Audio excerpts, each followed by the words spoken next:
Hello everyone, I am Naveen, lecturer electrical engineering government polytechnic Mohamdi. Once again here we are to discuss about the electrical machines part जिसमें हम आज transformer discuss करेंगे. So basically in this presentation what we are going to include is like this. We will discuss about the principle of operation of a transformer, EMF equations and its voltage and turns ratio. Then construction overview, what are the types of transformer and how it is designed, how it is constructed. Then some ideal versus practical transformer के बीच में जो भी difference है, we'll discuss this thing. Then equivalent circuits, voltage regulation. Again, losses in transformer, what are the losses? This part we'll discuss in this presentation. Again, open and short circuit test by which we can calculate these types of losses, and at last we'll discuss about the applications part. Okay, let's start. So basically what is the principle of operation of transformer? See, transformer एक ऐसी static device है जिसमें दो या दो से अधिक electrical परिपथ आपस में एक कॉमन मैग्नेटिक परिपथ से विद्युत ऊर्जा को ट्रांसफ़र करने के उद्देश्य से जुड़े रहते हैं. अगर आप सिंपल एक ट्रांसफार्मर की बात करें लाइक दिस, तो यहाँ एक मैग्नेटिक कोर है. यहाँ पर आपने प्राइमरी साइड में ये इनपुट साइड वोल्टेज दिया हुआ है. Okay, now we have some turns over where and this is your magnetic core. ठीक है, तो इस साइड हम वोल्टेज को प्रोवाइड कराएंगे, वोल्टेज को देंगे. Then voltage will induce in this magnetic core and this phi m flux will be there. अब यहाँ पर जो वोल्टेज का इंडक्शन हो रहा है, इस फ्लक्स की वजह से वोल्टेज यहाँ पे इंड्यूस होगा एंड यहाँ पर आउटपुट पे अगर आप कोई लोड कनेक्ट करें तो आपको आउटपुट साइड पे एक वोल्टेज मिलता है.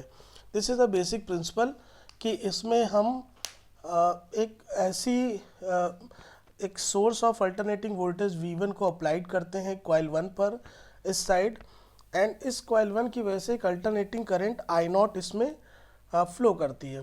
This alternating current produces an alternating flux phi M over there. Okay, इस मैग्नेटिक सर्किट में ये फ्लक्स प्रोड्यूस कराते हैं फाई एम. अब ये flux phi M self induction की वजह से यहाँ पर E1 वोल्टेज प्रोड्यूस करता है एंड इस E1 की वजह से म्यूचुअल इंडक्शन की वजह से यहाँ पर आपको E2 वोल्टेज इस साइड पे मिलता है. ठीक है, so this is a very simple principle and see यहाँ पर कोई भी रिलेटिव मोशन नहीं है दोनों कॉइल्स के बीच में, इसलिए फ्रीक्वेंसी का पार्ट या आप कह सकते हो induced frequency in a voltage is exactly the same as the frequency applied. जो भी आपके V1 साइड में वोल्टेज की फ्रीक्वेंसी है, सेम वोल्टेज आपके फ्रीक्वेंसी आपको V2 साइड में मिलेगी. Okay, next this is the very circuit symbol of two winding transformer. इसमें आप ये ध्यान रखिए कि जो टू वर्टिकल लिम्ब्स हैं या टू वर्टिकल्स बार हैं, ये these are the bars. These are use to signify that magnetic coupling between the winding is pure. So pure magnetic coupling की को रिप्रेजेंट करते हैं ये मैग्नेटिक बार. ओके, सो यहाँ पे लिखा है transformer works on the principle of mutual induction. Mutual induction is the phenomena by which when the amount of magnetic field flux link with the coil changes and EMF is induced in the neighboring coil. Okay, next to move to the next slide which is EMF equation and voltage and turns ratio. See, let the flux at any instant. अगर आप alternating flux की बात करें, alternating flux का मतलब है कि like this is your sinusoidal. तो फ्लक्स एट एनी इंस्टेंट आपका फाई क्या होता है? This is phi M sine of omega t, right. Now instantaneous EMF induce in the coil of, अगर टी टर्न्स की कॉइल है तो इंस्टेंटेनियस EMF क्या इंड्यूस होगा? That is E is equals to minus of d phi over d t and that phi t. Which is equals to minus of d phi over d t. अगर phi की value रखिए, this is phi M sine of omega t and that is equals to minus of t omega phi M cos of omega t, that is your E, and again it is equals to t omega phi m sin omega t minus pi by 2. This is your induced EMF of a transformer. Now इस values को अगर आप एक represent कर दें, so this E will be equals to, let's suppose this is EM of sin omega t minus pi by 2, okay, where E is t omega phi m. This is the maximum value of E. Now for a sine wave, the RMS value of EMF is given by E RMS, which is equals to E m by root 2, okay. So इसलिए यहाँ पे E क्या हो जाएगा, that is t omega phi m by root 2 and that is equals to t 2 pi f phi m by root 2, okay. So यहाँ से आप सारी वैल्यूज पुट करेंगे तो finally your E will be 4.44 phi m f into t. This is the EMF equation of a transformer, okay. This आपने इसकी 2 पाई की value put कर दी, ठीक है. फाई और एफ एंड टी के रेस्पेक्ट में आपकी EMF की इक्वेशन आ गई, जहाँ पे आपका phi M is the maximum value of flux in weber, F is the frequency in hertz, and phi m is can also be calculated from this phi m is basically what is bm is equals to phi m over a, where b is maximum flux density in a magnetic circuit in Tesla, and a is the area of cross section of the core in square meter or meter square, ठीक है. now E upon t, इसको हम लोग बोलते हैं voltage पर turn, ठीक है. सो वोल्टेज पर टर्न अगर आप यहाँ पे निकालें, so it is E1 upon T1 will be 4.445 mf and E2 upon T2 will be again 4.445 mf. So this E1 upon T1 equals to E2 upon T2, okay. So यहाँ से हम ये कह सकते हैं, this is basically T1 and T2. So T1 and T2, this is your turns ratio of a transformer, ठीक है. This is the turns ratio of a transformer. So this is basically about the EMF equation and voltage and turns ratio of the transformer. Next move to the next slide, which is what is this? This is basically construction and types, okay. So अगर आप magnetic एक simple transformer की बात करें, जिसमें magnetic core जो होता है वो एक डेफिनेट पाथ प्रोवाइड कराता है, एंड ट्रांसफार्मर का कोड आपका बना होता है थिन शीट से, that called लैमिनेशंस of high grade silicone steel. Lamination basically क्यों करते हैं हम, एडी करंट लॉस को रिड्यूस करने के लिए, एंड सिलिकॉन स्टील यूज़ करते हैं अपने कोर में to reduce the hysteresis loss. Basically आपके 2 टाइप के कंस्ट्रक्शंस हैं, one is your core type, this is your core type, and second one is your shell type, this is your shell type. So basically core type transformer क्या होते हैं, इसमें 2 vertical legs या limb की बात हम करते हैं, और half of each winding is placed on each leg. यहाँ पर देखिए इस वाइंडिंग में एक लेग ये है, एक लेग ये है, तो इसी वाइंडिंग में आपकी लो वोल्टेज वाइंडिंग भी कनेक्टेड है एंड हाई वोल्टेज वाइंडिंग भी कनेक्टेड है, लाइक दिस. इनर साइड में आपकी लो वोल्टेज वाइंडिंग है और आउटर साइड में आपकी हाई वोल्टेज वाइंडिंग का कनेक्शंस किया गया है. So basically half of each winding ये क्यों करते हैं, it is to keep leakage flux minimum. Flux leakage को कम करने के लिए हम आधी आधी वाइंडिंग्स को कनेक्ट करते हैं एक एक लेग पर।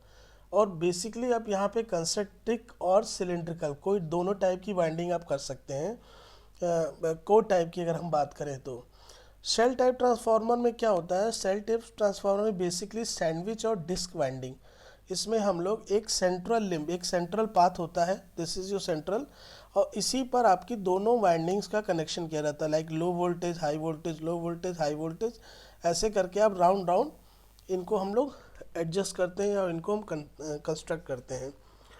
आप आपके जो ट्रांसफार्मर के कोर होते हैं या लैमिनेशंस होते हैं, ये बेसिकली आपका UNI टाइप के लैमिनेशंस होते हैं, UNT टाइप के लैमिनेशन होते हैं।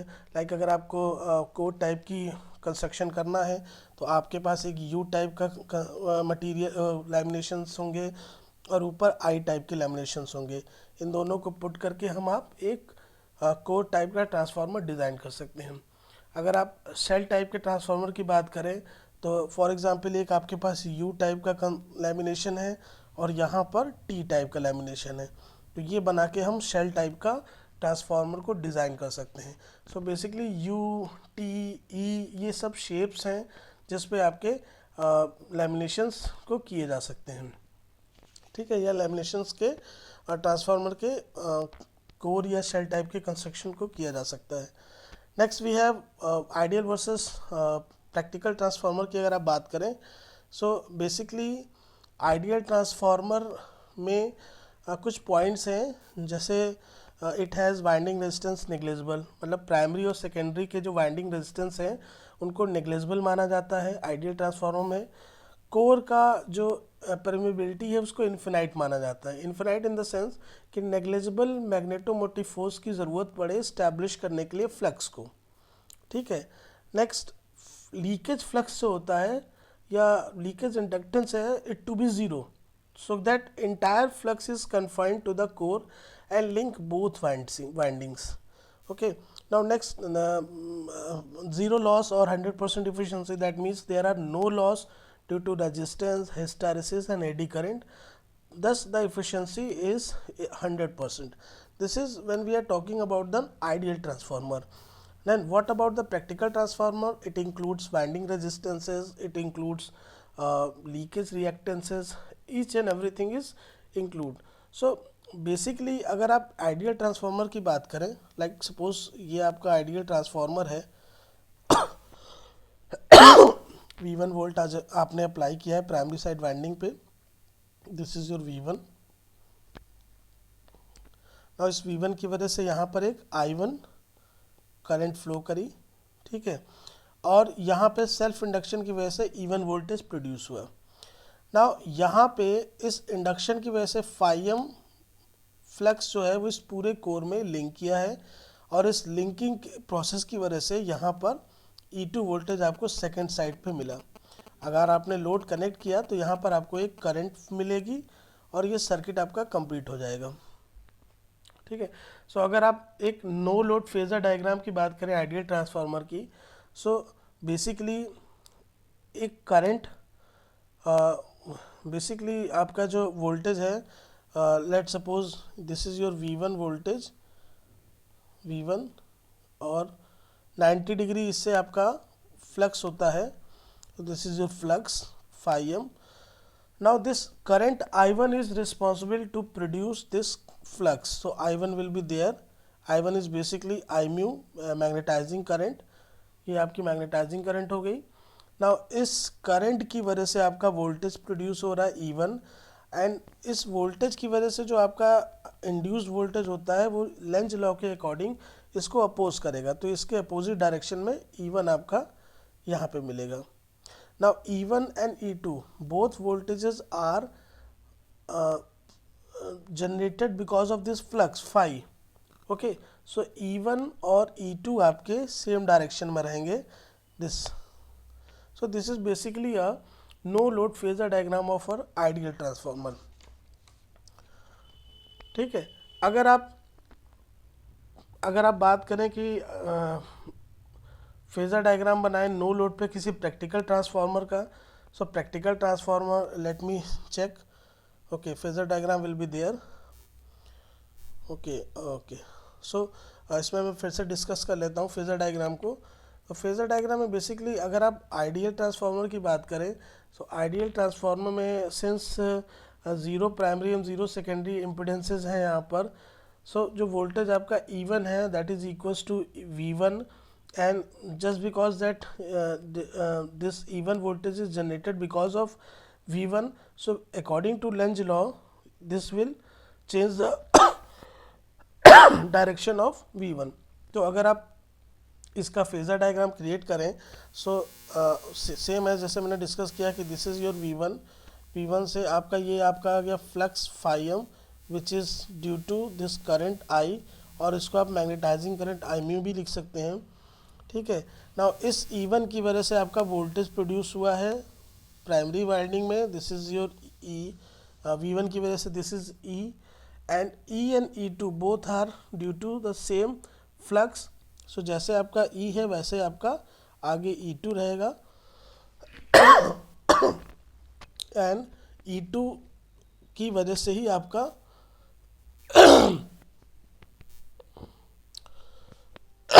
E2 की वजह से आपका वोल्टेज V2 जो आपका सेकेंडरी साइड मिल रहा, तो that E2 and V2 will be in a same direction. This is for when no load की बात आपने की।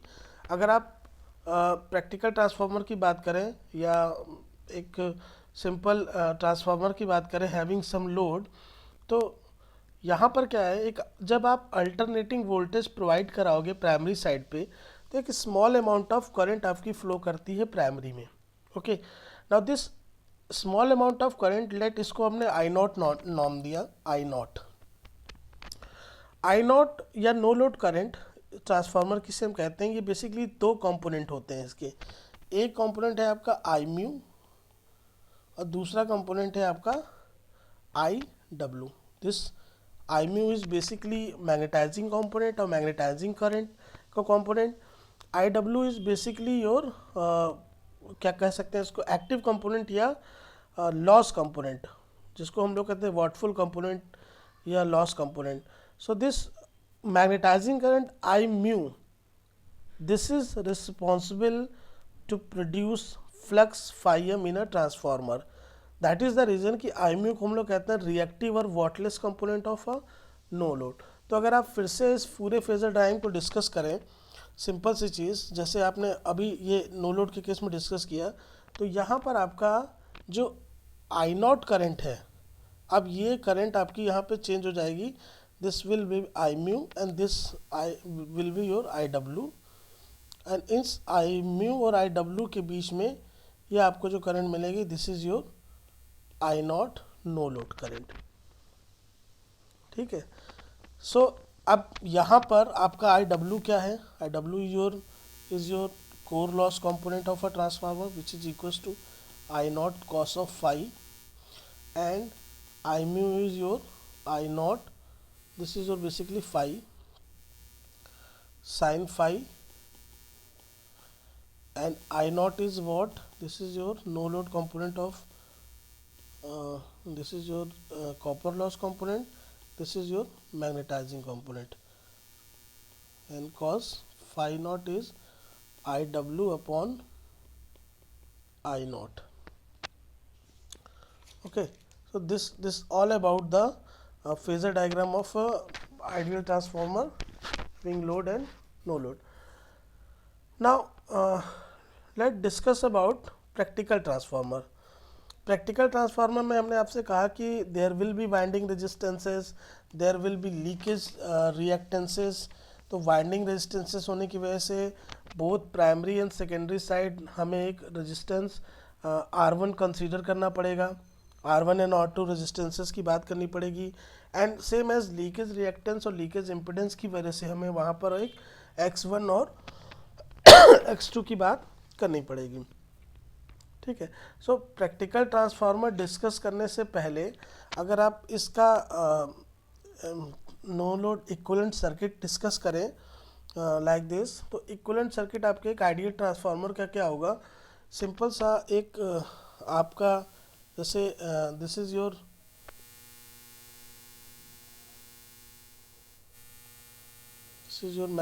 सिंपल सिंबल ऑफ ट्रांसफार्मर, जो मैग्नेटिक कपलिंग है, ठीक है। अब यहाँ पर ये जो आपकी करंट आ रही I naught, this I naught current will be break into two segment. This is your I naught current, this will be your IW current, and this will be your I mu current. This is your resist R, this is your X naught. What is this R naught or X naught? This is basically कि अगर आपने जो no load equivalent circuit discuss किया है ideal transformer का, इसमें actual transformer replace किया है आपने एक आइडियल ट्रांसफार्मर से, having some resistance R naught and some inductive reactance X naught in parallel with its primary winding. So what is R naught? R naught basically represent the core loss component and current IW which supply core loss is passing through it. ठीक है, तो यहाँ पर आपका IW square R naught ये हो जाएगा core loss of actual transformer, same as the inductive reactance X naught. This X naught takes a reactive current equals to the magnetizing current I mu of the actual transformer. So ideal transformer का equivalent circuit में this is your I naught, this voltage is your V1, okay, and this is basically your ideal transformer having no internal resistance R1 R2. यहाँ पर आपका एक E1 generate होगा induced voltage, यहाँ पर E2 आपका secondary side and this V2 will be secondary terminal voltage. Okay, so this is your equivalent circuit of a transformer. Now practical transformer की जब आप बात करेंगे तो प्रैक्टिकल ट्रांसफार्मर में वाइंडिंग रेजिस्टेंसेस आ जाएंगे. So like an ideal transformer is suppose to possess no resistances, but in actual transformer there is always some resistances of primary and secondary winding both. The effect of these resistances is equivalent to an ideal transformer with resistances connected in series. तो जब भी आप practical transformer की बात करेंगे तो उस practical transformer में लाइक अगर आप सिंपल एक ट्रांसफार्मर की बात कर रहे हैं तो यहाँ पर अगर आप रेजिस्टेंसेस को कवर करेंगे, इंक्लूड करेंगे, तो ये R1 R2 रेजिस्टेंसेस आपको यहाँ पर शो करने पड़ेंगे in case of practical transformer. R1 R2 resistances आपको शो करने पड़ेंगे. And about leakage reactance, now first discuss what is leakage reactance. तो लीकेज रिएक्टेंस बेसिकली क्या होता है, लाइक अगर आप अपने ट्रांसफार्मर के कोर को देखिए, यहाँ पर आपने वाइंडिंग की है, कोर आपका कुछ इस टाइप से है, यहाँ पे आपने वाइंडिंग की है और यहाँ पे आपने वाइंडिंग की है, ठीक है. सो अब इसमें आपने करंट फ्लो कराई है, करंट की वजह से यहाँ पे एक फ्लक्स प्रोड्यूस हुआ है. ये वाला जो साइड है, this side and this side, ये आपका होता है लीकेज. आपका फ्लक्स जो आपके लिंक कर रहा है इस कोर मटेरियल को, दैट इज दिस, यहाँ से गया एंड दैट इज दिस, यहाँ पे गया. But what about this air flux, ये एयर में जो लीक हो रहा है, what about of this, what about this, what about this. So these are your leakage fluxes. So this is your primary leakage flux phi1, okay, this and this is your secondary leakage flux phi2. देखिए एक non ferromagnetic material की बात करें जहाँ surrounding है, winds हैं, generally oil होता है, एयर होता है. So because of this surrounding medium definite permeability हमेशा नहीं पॉसिबल होती है और कोर के आसपास स्मॉल अमाउंट ऑफ पोर्शन में एक प्राइमरी लीकेज फ्लक्स प्रोड्यूस हो जाता है जिसको हम लोग phi1 और phi2 से रिप्रेजेंट करते हैं. Now as the leakage flux linking with each winding, it possesses a self-induced EMF in that winding.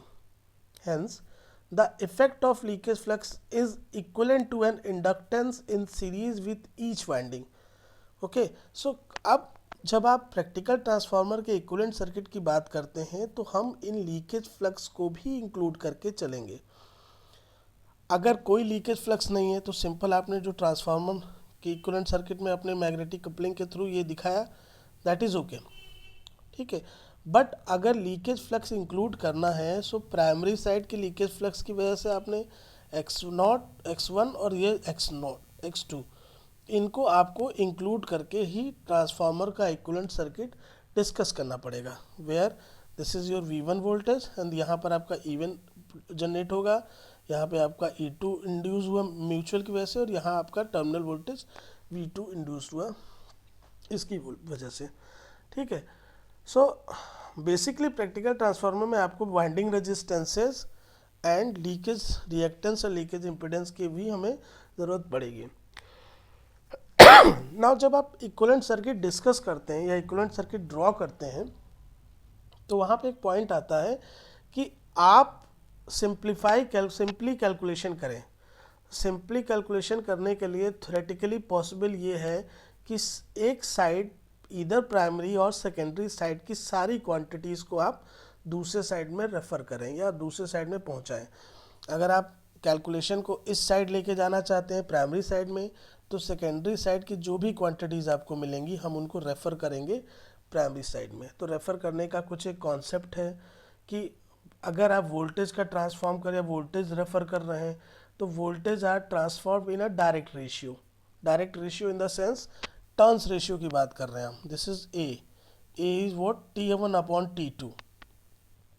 सो अगर आप वोल्टेज इधर से उधर ला रहे हैं, लाइक सपोज आपका वोल्टेज है V2 और इसको आप रेफ़र कर रहे हैं प्राइमरी साइड में, तो it will be V2 dash and that is equals to V2, और आप लेके जा रहे हैं प्राइमरी साइड में तो दिस इज T1/T2 और V2 dash will be V2A। इसका मतलब ये है कि सेकेंडरी साइड के वोल्टेज को आपने प्राइमरी साइड में रेफ़र किया है। So voltage are transform in a direct ratio, currents are in a reverse ratio. अगर आप सेकेंडरी करंट को प्राइमरी में रेफ़र कर रहे हैं प्राइमरी साइड में तो इट इज़ I2/A, ये इन्वर्स रेशियो में रेफ़र होता है। इम्पिडेंसेस ये आपके डायरेक्ट रेशियो में स्क्वायर में आपके रेफ़र किए जाते हैं। स्क्वायर इन द सेंस कि आप लाइक रेजिस्टेंस की बात करें तो अगर सेकेंडरी साइड के रेजिस्टेंस को आप प्राइमरी साइड में रेफ़र कर रहे हैं सो इट विल T1/T2 का whole square into R2। That means कि ये सेकेंडरी साइड के रेजिस्टेंस को प्राइमरी साइड रेफ़र करने पे उसकी वैल्यू आप ये लिखेंगे R2 dash which is equals to basically A square into R2। These are the refer value. इन सारी वैल्यूज़ को इंक्लूड करके हम ट्रांसफार्मर बेसिकली बनाते हैं। सो अगर आप एक इक्विवेलेंट सर्किट की बात करें, इक्विवेलेंट सर्किट रेफर्ड सर्किट की बात करें अगर तो सॉरी, लाइक सपोज हमने एक सिंपल सा एक इक्विवेलेंट सर्किट बनाना है, एग्जैक्ट इक्विवेलेंट सर्किट बेसिकली बनाना है। तो एग्जैक्ट इक्विवेलेंट सर्किट में हमारा ये आएगा V, this is primary side voltage, again this I1 current, R1 resistance, X1 reactance, this is R1, this is X1। यहाँ के बाद आपका आएगा प्राइमरी साइड में जो एक कोर लॉस कंपोनेंट है R0 and magnetising component X0। ये हो गया। तो this is your I0 current, this is R0, this is X0। ये तो हो गया आपकी प्राइमरी साइड की क्वांटिटीज़। अब सेकेंडरी साइड की क्वांटिटीज़ को भी हमने प्राइमरी साइड रेफ़र किया है। तो सेकेंडरी साइड में आपको मिलेगा एक ये और एक ये। तो इसको जब आप रेफ़र करोगे तो it will written as this is A2 square R2 and this is A2 square X2, right? And this will be your equivalent circuit। यहाँ पे आपने लोड डाल दिया तो this is exact equivalent circuit of a transformer refer to the primary. अब यहाँ पे जो आपकी करंट है this I2 current, this is basically I2/A and this voltage is basically AV2। जब आपने रेफ़र कर दिया इसको प्राइमरी साइड में, सेम अगर आप इसको अगर सेकेंडरी साइड में रेफ़र करेंगे तो ये सारे पैरामीटर आपके चेंज हो जाएंगे। You have to change this, you have to change this, you have to change this सबको आप सेकेंडरी साइड में ले जाके कैलकुलेट कर सकते हैं। तो this all about the equivalent circuits of a transformer. Okay, now next topic will be your voltage regulation. What is voltage regulation? Basically, the voltage regulation of a transformer is defined as the arithmetical difference in the secondary terminal voltage between no load and full load. अगर आपकी no load है, like current is 0, in that case what is your terminal voltage, and in case of full load like I2 is your I2 full load, तो उस case में आपका क्या full load voltage है, उन दोनों के डिफरेंस पे हम वोल्टेज रेगुलेशन को कैलकुलेट करते हैं. तो इनहेरेंट वोल्टेज रेगुलेशन, अगर आप इनहेरेंट वोल्टेज रेगुलेशन की बात करें तो दिस V2 नो लोड को हमने लिखे NL take a mod minus V2 full load. This is your regulation. But हमेशा हम पर यूनिट वोल्टेज रेगुलेशन की बात करेंगे. So per unit voltage regulation means V no load minus V full load upon V full load upon V2 FL. ठीक है, per unit voltage regulation के terms में. नाउ कंडीशंस क्या होती हैं जब रेगुलेशन की फिगर आउट जब हम करें? Rated voltage, current and frequency की बात होनी चाहिए. When regulation is started without specific reference to the load conditions, rated load is to be understood, and waveform of voltage should be assumed sinusoidal unless started otherwise. Power factor of load should be mentioned. If power factor is not satisfied, its values to be assumed unity. तो voltage regulation बहुत important part है आपके transformer part का.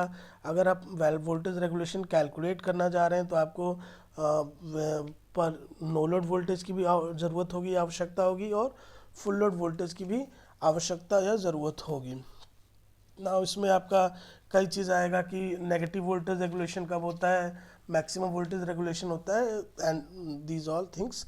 So will discuss all things, but I think the time is running out. So let quickly discuss what is the rest part. Okay, next is the losses in a transformer. तो basically आपके दो type के losses हैं, iron losses and copper losses. Iron loss को आप core loss भी कहते हैं, which is represented by PI, and copper loss को हम लोग कहते हैं वेरिएबल लॉसेज और कॉपर लॉसेज, और I2R losses which is represented by PC. So PI या iron loss is basically hysteresis loss plus ED current loss, जहाँ पे आपका हिस्टेरेसिस लॉस जो होता है सम KHF/BMX की दो power, and ED current loss is equals to KE constant F² BM².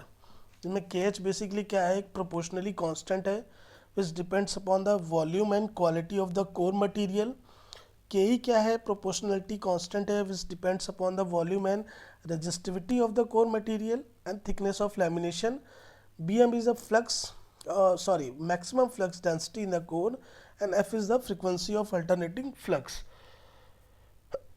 अगर इन सारी कैलकुलेशंस को हम लोग करें, सो हमारा जो PH है, या कह सकते हैं हिस्टेरेसिस लॉस कंपोनेंट है, इज बेसिकली F⁻⁻X. और कह सकते हैं कि हिस्टेरेसिस लॉस डिपेंड करता है both applied voltage and frequency पे. और रादर आप अगर एडी करेंट लॉस की बात करें तो AD current loss is basically KE⁻V1². सो यहाँ से एडी करेंट लॉस आपका square of the applied voltage पे ही डिपेंड करता है और फ्रीक्वेंसी पे इंडिपेंड होता है. ये पॉइंट एक इम्पॉर्टेंट है कि हिस्टेरेसिस लॉस आपका वोल्टेज एंड फ्रीक्वेंसी दोनों पे डिपेंड करेगा, एडी करेंट लॉस सिर्फ वोल्टेज पे डिपेंड करेगा. अगेन वेरिएबल लॉस में करंट स्क्वायर के टर्म्स में रेजिस्टेंस की बात हम करते हैं, तो टोटल कॉपर वेरिएबल लॉस, अगर टोटल कॉपर लॉस की बात करें तो प्राइमरी साइड में भी रेजिस्टेंस है, प्राइमरी वाइंडिंग के कॉपर लॉस और सेकेंडरी वाइंडिंग के कॉपर लॉस को हम लोग ऐड करके इसको फिगर आउट करते हैं. Okay, now next is open circuit and short circuit test. Basically open circuit and short circuit test क्यों किया जाता है? To calculate the loss component or to calculate these core loss and constant loss components. Open circuit test में basically हम high जो voltage side होता है उसको ओपन रखते हैं, this is your high voltage side, इसको कैप्ट करते हैं ओपन, और रेटेड वोल्टेज अप्लाई करते हैं प्राइमरी साइड में। ठीक है, रेटेड वोल्टेज आपने यहाँ से अप्लाई किया प्राइमरी साइड में, एक वॉट मीटर लगाया, एक वोल्ट मीटर लगाया और एक अमीटर लगाया है, और सेकेंडरी साइड को आपने ओपन किया है। अब सिंस यहाँ पर आपका I2 ज़ीरो है, सेकेंडरी साइड ओपन है, सो आई स्क्वायर आर जो लॉस है वो आपका ज़ीरो है। सो यहाँ पर वेरिएबल लॉस की वैल्यूज़ नहीं आएंगी। जो भी आपके अमीटर रीडिंग देगा that is your no load current I naught, ये आपकी रीडिंग देगा आई नॉट की। एंड वोल्ट मीटर आपका रीडिंग देगा, this is your voltmeter, ये आपका primary rated voltage V1। Wattmeter reading देगा आपके कॉपर लॉस का, ठीक है, सॉरी कोर लॉस को, तो आयरन और कोर लॉस की रीडिंग देगा वॉट मीटर। ठीक है, इसमें इंपॉर्टेंट चीज़ क्या है नोट करने वाले कि रेटेड वोल्टेज एंड फ्रिक्वेंसी आप अप्लाई करेंगे और उस पर्टिकुलर टाइम पे वोल्ट मीटर, अमीटर और वॉट मीटर की रीडिंग्स को नोट करेंगे। सो दिस रीडिंग्स जब आपकी आ जाएंगी, total power loss is basically V1 I not cos phi naught, ये रीडिंग आपको मिल जाएगी, ये रीडिंग मिल जाएगी और ये रीडिंग मिल जाएगी। तो यहाँ से आप कॉस फाई नॉट की वैल्यू कैलकुलेट कर लोगे, that is your PI upon VI into I naught, and IW will be I naught cos phi. अगर आपकी कॉस फाई कैलकुलेट हो गई तो you can calculate your core loss component, and I mu is your I naught sine phi.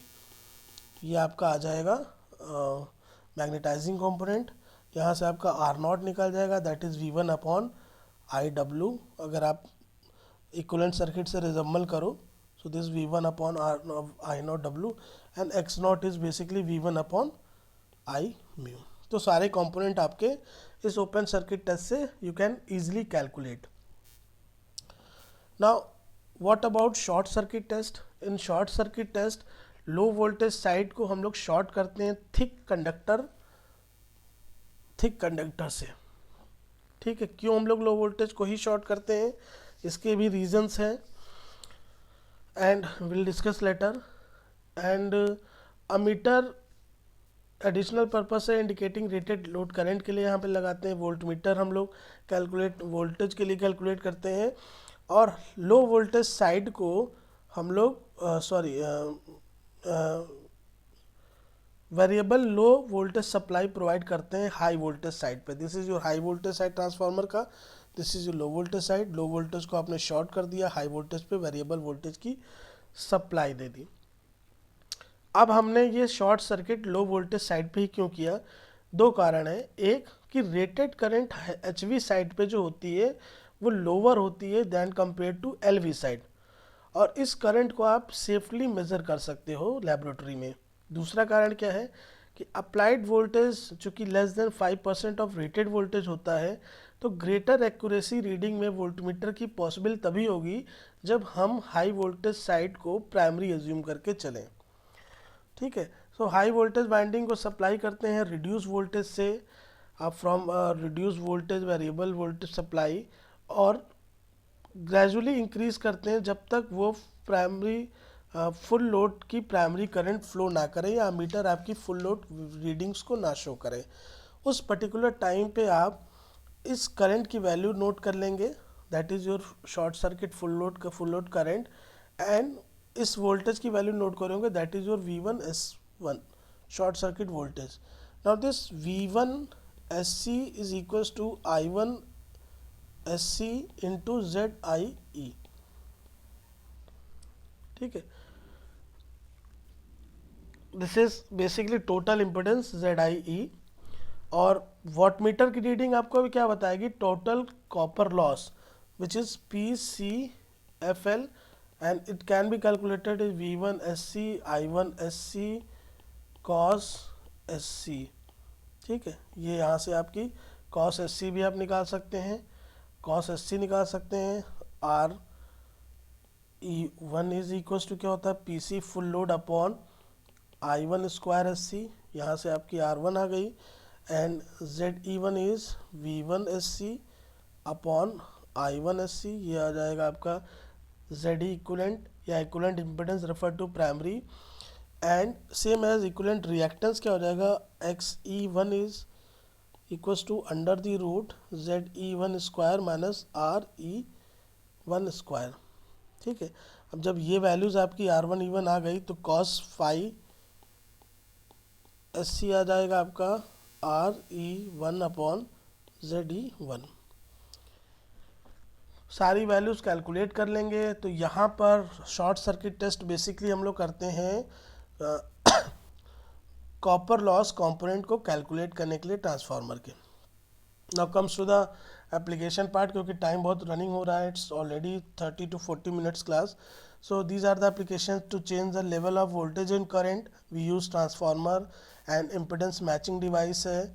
Coupling, as a coupling device हम use कर सकते हैं, दो मैग्नेटिक सर्किट को कपल कर सकते हैं। To isolate one circuit from another, उस केस में भी हम लोग ट्रांसफार्मर का यूज़ करते हैं। और नेक्स्ट है एज अ इंस्ट्रूमेंट ट्रांसफार्मर और मेजरमेंट, लाइक आपने कहीं बहुत जगह पढ़ा होगा वोल्टेज का मेजरमेंट करना है, बहुत जगह करंट का मेजरमेंट करना है, तो you use PT and CT। This is current transformer, this is potential transformer. तो एज अ इंस्ट्रूमेंट ट्रांसफार्मर भी हम यूज़ कर सकते हैं etcetera.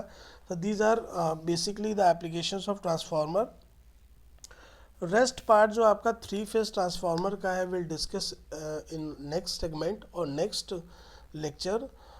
Till then, thank you very much for watching this video, and I hope whatever the your feedback or suggestions are there, please note your feedback and suggestions and comment in a comment box. Thank you very much.